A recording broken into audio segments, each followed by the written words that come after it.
Salut, c'est Anne du vlog Un Chat et il ne vous aura pas échappé que nous sommes à la fin du mois d'octobre. C'est donc l'heure du fameux bilan mensuel. Comme d'hab, j'ai mon carnet. Et ben, je vous propose qu'on y aille.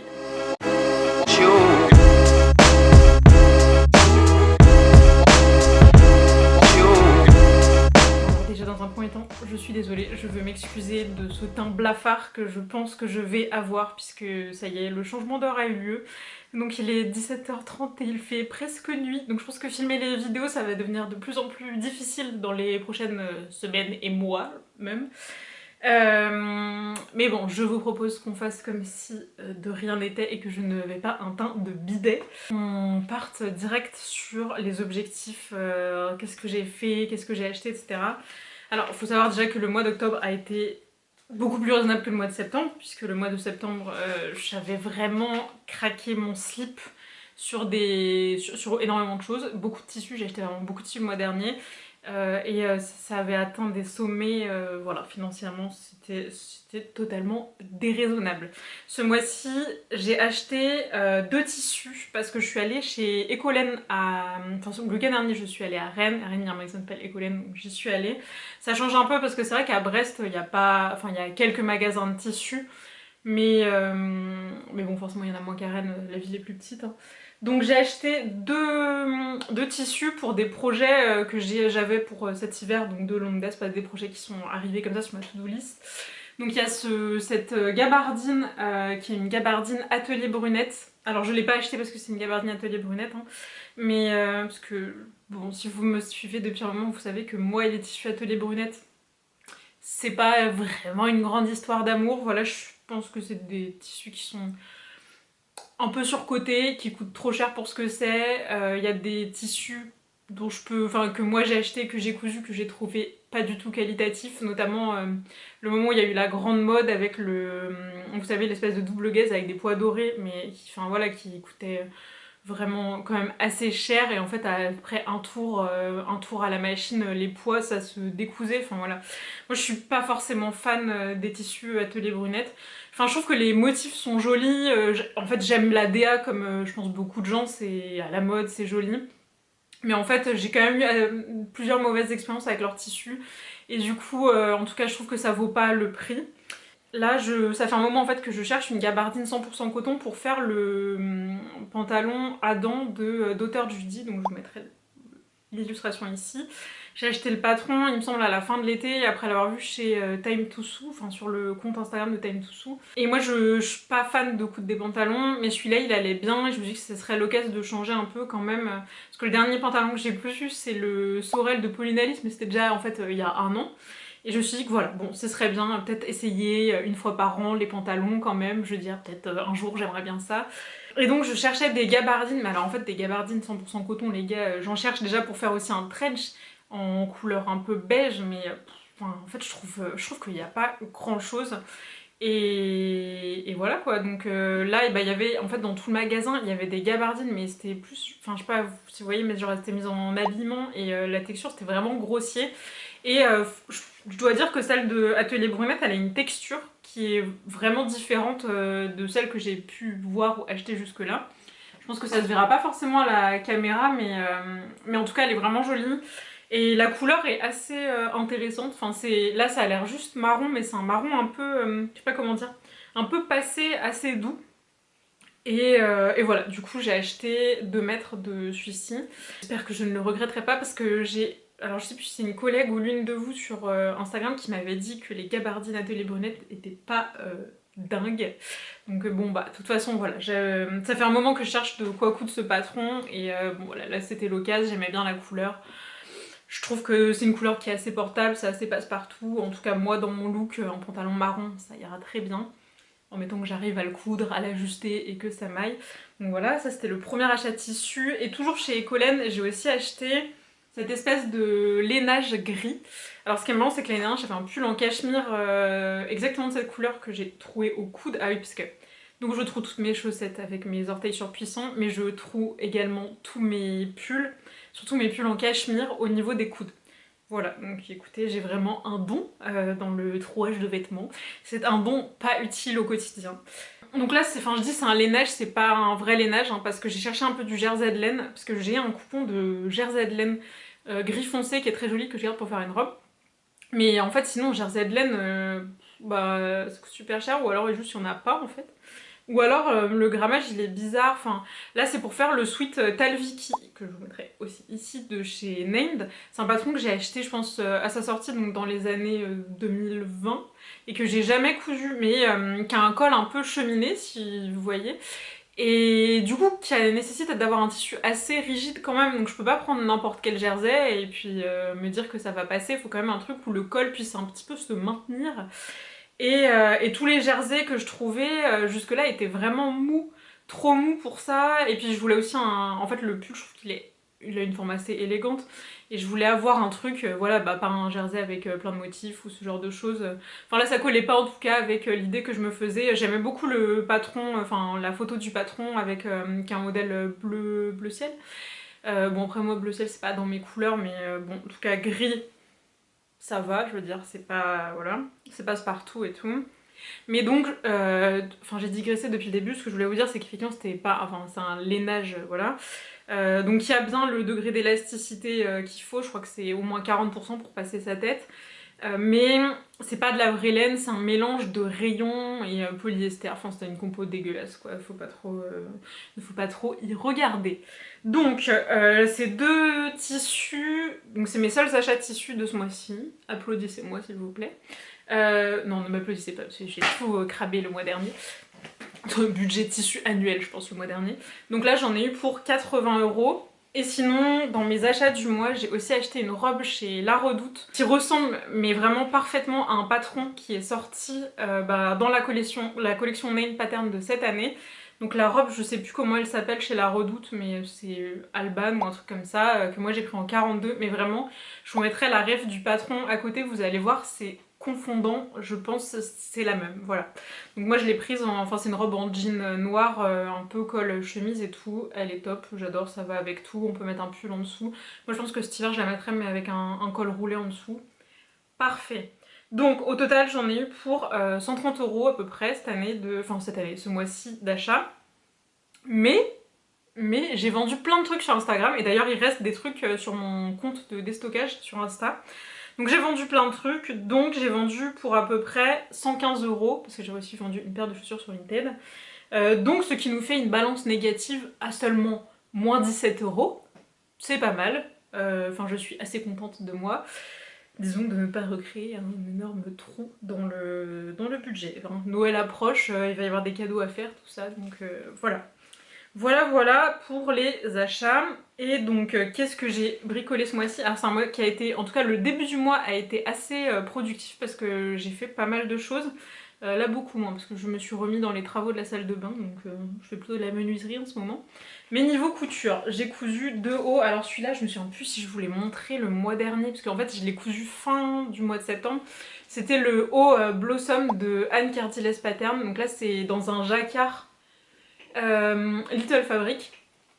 Et franchement ce haut est vraiment trop beau. J'avais fait une toile déjà, c'était prometteur, mais vraiment c'est joli. Alors par contre moi j'ai fait une modif, enfin je l'ai pas porté pour l'instant, je l'ai juste essayé. Mais j'ai fait une modif parce que vraiment c'est des manches 3/4 et moi j'ai fait des manches longues. Avant c'est fou parce qu'avant j'étais vraiment team manche 3/4 de ouf, tous mes trucs manche 3/4, et maintenant en fait j'ai froid. Donc maintenant je suis team manche longue. Donc j'ai rallongé les manches. J'ai fait un espèce de bracelet de manches comme ça qui se superpose hop, sur l'autre côté. Mais je n'ai toujours pas acheté de... Voilà, ça se superpose comme ça. Et j'ai toujours pas acheté les boutons. Donc c'est le seul truc qui manque pour finir. Par contre, ce que j'ai pas trop kiffé dans ce patron, c'est que donc c'est fini par une parmenture en fait. Et je sais pas si c'est que mon tissu est un peu trop épais parce que donc c'est du jacquard de viscose il me semble. Et ça a quand même une certaine épaisseur, et en fait au niveau de la parmenture, il y a des endroits j'ai fait des petits points en fait dans les plis, bon ça se voit pas trop, pour maintenir et que la parmenture reste bien à l'intérieur. Ça je suis peut-être un peu moins fan, mais vraiment, et par contre j'ai fait, il me semble que j'ai dû faire du 46. Ce qui est grand pour moi, enfin en tout cas moi au niveau des épaules, enfin au niveau du bas je suis plutôt au 42, mais au niveau des épaules souvent je peux porter du 38 sans problème. Et là, par rapport à mon tour de poitrine, j'ai fait du 46. Et très clairement en fait je pense que à refaire, si je pense que je referai ce patron, mais je vais le réimprimer et je pense que je vais passer direct au 42. Parce que enfin il y a largement l'ampleur qu'il faut pour ma poitrine en fait. Et là je trouve que bah du coup c'est quand même assez dégagé. Alors l'avantage c'est que c'est des manches raglants, donc ben, même quand on a des petites épaules, les manches raglants c'est la magie parce qu'il n'y a pas besoin de faire des ajustements, souvent ça va quand même. Mais en fait je trouve que ben voilà en gros je sais pas, au lieu d'être peut-être comme ça, le col il est comme ça. Donc c'est pas moche, hein, mais j'aimerais bien un truc peut-être un peu plus resserré. Donc je pense que si je refais, je ferai au moins une taille en dessous, peut-être 2 tailles en dessous. Et après il y a quand même de l'ampleur, donc je pense que ce sera pas grave, en tout cas niveau hanche et tout ça passera. L'autre haut que j'ai cousu, c'est un patron que j'ai acheté le mois dernier, donc c'est la blouse Davy de Apolline Pattern qui avait un très joli drapé, c'est ça qui m'avait fait avoir un peu un coup de foudre pour le patron, c'est un patron de la dernière collection. J'avais fait une toile, alors bah forcément moi je fais des toiles avec du coton, et ça avait un effet assez, comment dire, le haut avait l'air très serré au niveau de la poitrine, et le nœud, en fait, enfin voilà, bon en gros on avait l'impression que ça allait péter à tout moment. Donc sur les conseils, enfin j'avais posté des stories de mes toiles sur Insta, et la créatrice m'a conseillé en fait de peut-être faire le nœud, la taille au-dessus, pour que ce soit pas, enfin le nœud donne pas l'impression que je suis toute serrée dans le truc. Donc c'est ce que j'ai fait, mais j'ai aussi cousu ma version définitive dans un twill de viscose de chez Cousette que j'avais aussi acheté le mois dernier. Bon bref, allez voir la vidéo du mois de septembre. Comme ceci, et bah là c'est un énorme fail, c'est vraiment, mais vraiment un énorme fail. Mais j'ai eu pas mal de fails hein, cette année quand même. Parce que alors déjà le tissu, le twill de viscose, ben n'achetez pas de twill de viscose, voilà, c'est pas comme Cousette, mais n'achetez pas de twill de viscose parce que vous le regardez un peu de travers et ça y est, il est froissé. Donc là, enfin là, je vous dis, ce truc là, il est sur cintre depuis que je l'ai cousu, donc ça doit faire 3 semaines, mais vous voyez, enfin, la tronche que ça a, c'est terrible. C'est terrible. Parce que c'était repassé, c'est resté sur cintre, vraiment suspendu là, sans bouger quoi. Et ça a cette gueule. Donc si vous le portez, je ne veux pas savoir la tête que ça aura. Mais toujours est-il que donc ce tissu est beaucoup plus mou que du coton et que c'est beaucoup trop grand. Mais c'est beaucoup trop grand, genre vraiment, c'est beaucoup trop grand. Enfin, je sais pas quoi dire d'autre, hein. C'est triste parce que quand on fait une toile, on s'attend à ce que ça fonctionne et là, ce n'est pas ça. Du tout, vraiment, donc ben, je sais pas quoi en faire. Si quelqu'un, je crois que ça aussi, ce modèle-là, j'ai dû le faire en 46. Si quelqu'un fait cette taille, je peux lui envoyer. Voilà, si personne aime le verre bouteille, moi je vais rien en faire parce que clairement en fait, une fois qu'on a fait tous les drapés, parce que pareil j'avais fait les drapés du coup en une taille au-dessus, et j'ai tout recoupé parce que ça, en fait vraiment ça pendouillait, mais vraiment moche quoi. Parce que le drapé faut quand même qu'il soit tendu, et là vraiment je vous dis ça faisait un truc affaissé devant, enfin c'était affreux. Mais je vous mettrai des images portées, peut-être s'il fait encore jour quand je termine cette vidéo. Mais vraiment, un échec totalement foiré. Ensuite, qu'est-ce que j'ai noté dans ma to-do list? Mais oui, la robe au Nil que je n'ai pas avec moi, car je n'ai pas pensé à la prendre, mais je vais aller la chercher tout de suite. A few moments later. C'est un des tissus que j'avais pas pu vous montrer le mois dernier parce qu'il n'est pas arrivé. C'est un tissu de Sweet Mercery, c'est un tissu Cézanne. Voilà, donc là j'ai cousu sur la... En fait je voulais reprendre la base de la blouse O'Neill de Pauline Alice, c'est un patron qu'elle a sorti l'été dernier déjà en fait il me semble, enfin l'année dernière vraiment, c'est un patron gratuit qu'elle a sorti pour ses... Je sais pas, son anniversaire, mais je sais plus si c'était 10 ans, 15 ans, enfin bref. Voilà, d'existence. Et c'est un haut avec une encolure carrée et des manches très très bouffantes, enfin moi je l'avais fait en lin viscose rose, je vous mettrai une photo. Et en fait depuis que je l'ai cousu, j'avais super envie de faire une version robe et surtout j'avais vu des versions sur Insta de ce genre de robe mais avec le bas froncé. Et Pauline avait sorti enfin une espèce de tuto en gros où elle explique voilà, où couper et comment faire le bas. Et c'est ce que moi je voulais faire au début, afin de me rendre compte que je n'avais pas du tout assez de tissu pour faire le bas.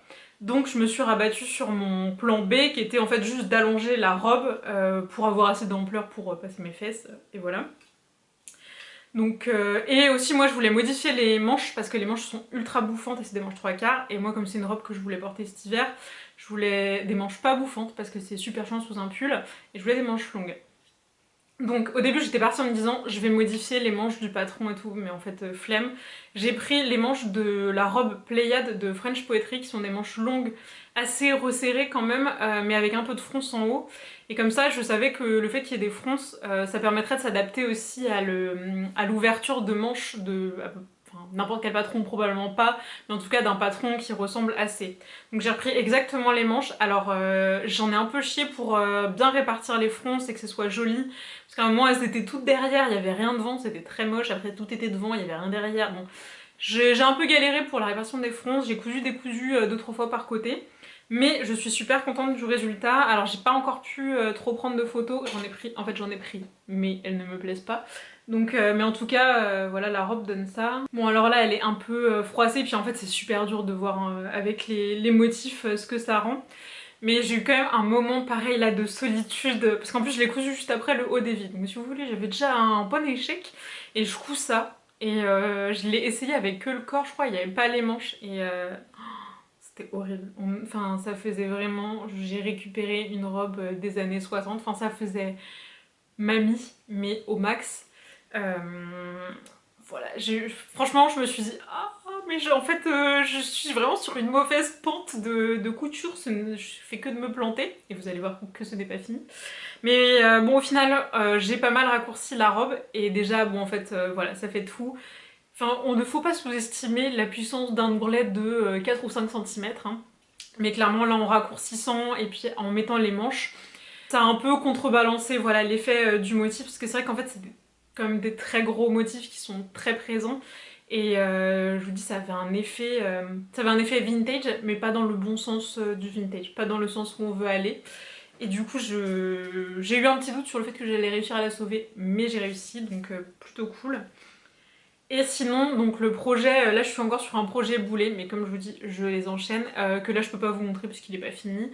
Mais j'ai commencé donc dans cette viscose, un petit peu... alors c'est motif zèbre, mais couleur pas zèbre. Donc là vous voyez quelque chose peut-être, mais en gros ça c'est le dos d'une future robe mélopée.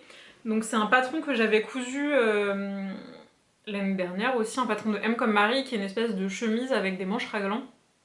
J'avais cousu avec une viscose déjà l'année dernière. Et en fait je voulais faire une version robe, donc je l'ai fait dans cette viscose là.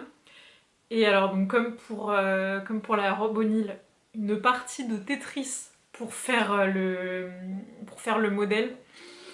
Vraiment à se demander comment j'ai réussi. Et surtout, j'ai eu un peu... Oula!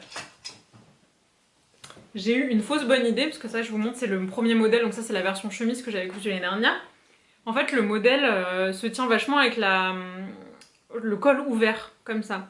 Donc là ça va bien que, bon en fait c'est quasiment le même ton. Là en plus à la caméra franchement vous voyez pas la diff de couleur. Mais moi j'aime pas trop et en plus là sur le tissu léopard, je vais vous montrer, je range mon bordel. Sur les tissus léopard, bon là c'est quand même assez marqué la différence et j'avais pas du tout envie qu'on voit ça quand le col se tient ouvert. Donc je me dis, Anne, trop bonne idée, tu vas faire le devant, tu fais une parmenture en fait intégrée au devant. Donc je découpe comme ça, mais je vous dis, enfin, franchement, s'il me reste 10 cm par 20 cm dans toutes mes chutes, c'était pire qu'un Tetris. Hein. Enfin là, je pouvais rien couper sur la laisse, j'ai tout mis à plat, tout dessiné pour découper, voilà. Et donc je fais ça. Et là, j'ai commencé à assembler et tout. Et en fait, je me rends compte que dans la patron de la chemise, qu'est-ce qu'il y a? Il y a des pattes de boutonnage. Et que moi, en fait, j'ai découpé vraiment mon truc sur le pli des pièces de devant. Et bien, donc en fait, il me manque 2 cm et demi de chaque côté pour fermer le truc, quoi. Et bon, alors c'est pas dramatique parce que le modèle est assez ample, mais le fait est que j'ai déjà cousu mon col et mon pied de colle, donc ben faut que je les découse, faut que j'enlève au moins 3-4 cm sur mon col, presque autant sur mon pied de colle. Voilà, donc en fait, quand je me suis rendu compte de ça, c'était un soir genre à 21h, je me suis dit, eh ben on verra plus tard. Et depuis, je n'ai pas recousu. Voilà, j'en suis restée là. Je pense que je peux peut-être sauver les meubles, mais clairement c'est le genre de truc où il y a un jour tu te dis hey, je suis vraiment trop balèze, trop bonne idée mon truc, et puis le lendemain on se dit est vraiment une idée de merde en fait. Donc bon, on verra si au mois de novembre j'ai réussi à en faire quelque chose ou pas. Et enfin, le dernier truc du, dernier truc du mois d'octobre, c'est que j'ai enfin fini ce fucking pull que vous voyez, mais je pense, je ne sais pas, depuis mai peut-être, qui est le sweater numéro 9 de My Favorite... Oh là là, My Favorite Things. Voilà, donc je suis un peu déçue parce qu'en fait c'est le troisième que je fais, j'en ai fait un en bleu pour ma soeur, un en gris pour moi. Et donc il y a celui-là qui est couleur un peu, je sais pas, cacadois. La couleur est difficile à décrire, ce qu'il a décrit le mieux hein, en vrai. Et en fait je suis un peu déçue parce que, alors je sais pas, enfin franchement je m'explique pas trop ce phénomène parce que pour moi je pense que je tricote toujours de la même manière, donc mais peut-être que non, hein. Mais en tout cas je trouve qu'il y a vraiment des... Ça fait pas du tout uniforme en fait, comme sur le gris que j'avais où vraiment le tricot est parfaitement uniforme partout. Et là ça fait pas du tout ça, et il y a carrément des endroits où j'ai dû tirer à l'intérieur pour, vous voyez, faire un petit nœud pour résorber, mais des gros trous quoi. Et franchement je ne comprends pas, je comprends pas comment j'ai pu faire ça. Je sais pas, donc je me suis carrément posé la question de tout défaire, peut-être éventuellement tout refaire, mais psychologiquement pour l'instant je n'y suis pas. Sachant que je crois que sur les 3 derniers mois en fait ce qui me restait à faire c'était juste les côtes en bas. Donc je l'ai fait, d'ailleurs il y a toujours un bout de fil qu'il faut que je coupe. Mais c'est pareil, la longueur en fait, enfin sur le gris que j'avais, je trouvais que c'était trop court. Donc là j'ai fait un peu plus long, mais en fait là maintenant je trouve que c'est carrément trop long. Et que je trouve que le col aussi s'affaisse de fou. En fait le col est plus bas, donc je sais pas, sur la version grise il doit m'arriver là, et là je voulais faire un truc plus bas, qui doit arriver comme ça. Et en fait quand je le porte, il arrive carrément comme ça, parce que toute cette partie là s'étire en fait sur les épaules. Donc là, bon j'ai tenté un truc, j'ai mis un espèce de fil de contention pour qu'il puisse pas s'élargir le col. Sinon la seule diff aussi c'est que j'avais fait une taille en plus par rapport au gris, et je me dis finalement j'aurais peut-être pas dû, j'aurais dû rester sur la taille d'avant. Enfin, je sais pas. En tout cas, je suis modérément satisfaite. Un peu déçue par l'allure générale. Mais franchement, je m'explique pas. Enfin, je vous dis, la différence de qualité de tricot, en fait, me paraît folle. Et puis en plus, enfin, je sais quand même comment je tricote, même avec des grosses aiguilles. Et là, enfin, en général, quand même, c'est toujours très régulier ce que je fais. Et je suis du genre à défaire si c'est pas régulier, et là je me dis mais comment j'ai pu passer, enfin à côté de ça je suis perplexe. Bon et ben c'est sur cette note un petit peu en demi-teinte, mais en fait un peu comme tous mes projets du mois, que cette vidéo va se terminer puisqu'il n'y a pas eu de franche réussite. Je vous souhaite en tout cas de bonnes vacances pour ceux qui sont en vacances et qui ont bien du bol. Et puis bon courage pour les autres, parce que je sais pas vous, mais moi la fin de l'année là, ça commence un petit peu à tirer, je commence à être un petit peu fatiguée. Voilà, je vous fais des gros bisous et je vous dis à la prochaine vidéo.